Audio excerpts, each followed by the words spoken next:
पत्रकार जयदीप आपटे तत्काळ जामीन मिळावा यासाठी म्हणून गेल्या 8 दिवसांपासून तयारी करत होता, असा गंभीर आरोप खासदार संजय राऊतांनी केला आहे। या सर्व भ्रष्टाचाराचे आणि गैरव्यवहाराचे सूत्रधार ठाण्यामध्ये आहेत, असा पुनरुच्चार त्यांनी केलेला आहे।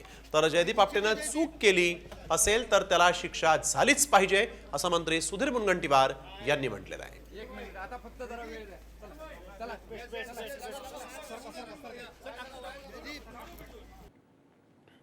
की जयदीप आपटे यांना 2 दिवसामध्ये ते सरेंडर होतील आणि ताबडतोब त्यांच्या जामिनाची व्यवस्था करा, अशा प्रकारची सूत्र ही ठाण्यातून हलतायत। त्या संदर्भात कायदेशीर जी मदत लागते ती सुद्धा ठाण्यातून मिळते। छत्रपती शिवाजी महाराजांच्या नावानं ज्यानं बाजार मांडला आणि केला,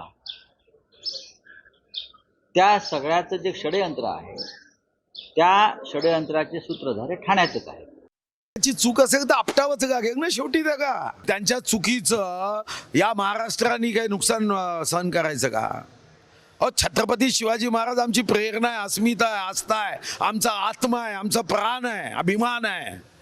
छत्रपती शिवाजी महाराजांच्या पुतळा तयार करताना जर त्यांनी जीव ओतून केला नसेल तर कायद्याने मग त्यांना शिक्षा करायची नाही का? शिक्षा होईल, इथं कुठेही माफी नाही।